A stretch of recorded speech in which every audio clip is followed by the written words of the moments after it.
Alright, now let's have a good look and a deep dive into the Battle of Quatre Bras. Now, the campaign began with the army of the north moving over the river the Sambre and across the Belgian border. So, the main objective of Napoleon was to attack the Allied forces separately. Yeah, so he could concentrate his main attack and take them one by one. Now the situation occurs that information came, yeah, that there was a big force, Allied force, at the region of Quatre Bras, and there was also a big concentration of troops near the region of Ligny. So this was the twin battle on the 16th of June with Quatre Bras and Ligny on the other side. Now, if you look at the Battle of Quatre Bras, Marshal Ney, bravest of the bravest, was in command of an army, a corps of the French. When he arrived on the battlefield, he could spot Dutch forces under the Prince of the Netherlands, and he thought, okay, this is maybe just the vanguard, it's not the full army. So he was a little bit doubting to have to launch a full attack, okay? But nevertheless, he attacked. Now, the map of Quatre Bras you can see here on your left side. This is the giant big woods of Bossou, yeah? And there is a river crossing it here, and there's a farm on the other side, and here you have Quatre Bras. So it's a very difficult terrain to battle on, because the cavalry is limited on this map. It's going to be mainly infantry engagements that you will use in order to win, as the French or as the Allies. Now, the battle begins when the Prince of Orange thought the French would assault them and have the main attack. So he prepared his troops in the Bossou woods in order to delay the French, because reinforcements was getting under the way with British troops and Brunswick troops and so on. This is also made possible here in the timeline. We integrated the timeline where you can see at which turn reinforcements are coming.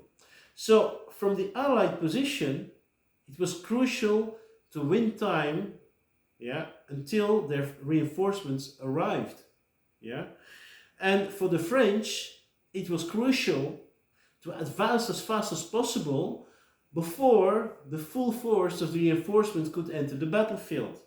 So Marshal Ney, at the beginning of the battle, he was doubting whether this was just a little vanguard position of the Allies or it was the main army.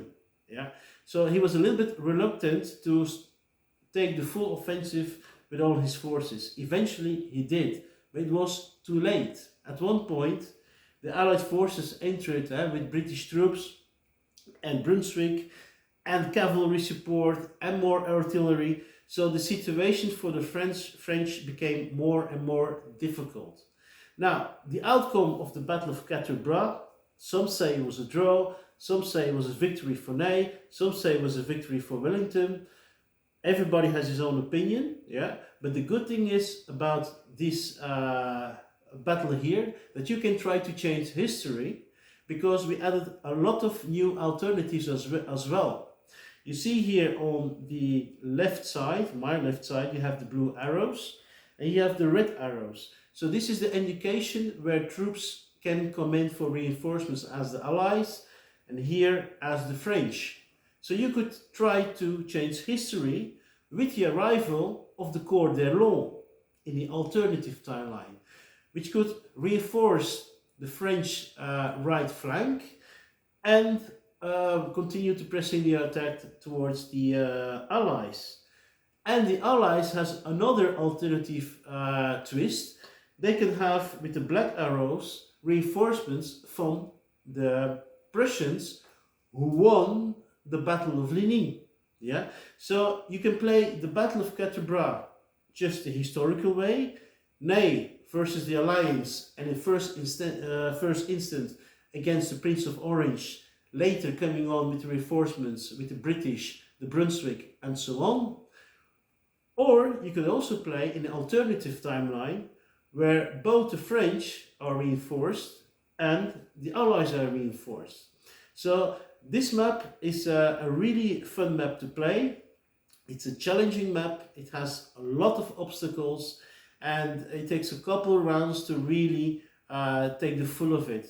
So like I said, the cavalry is of little use, there's a lot of obstacles, and there's a lot of woods, there's a lot of crossings to be made, and it's going to be mostly with artillery exchangement and mostly infantry engagement. So this is the map of Quatre Bras. Have fun with it and let me know in the comments what you think of it.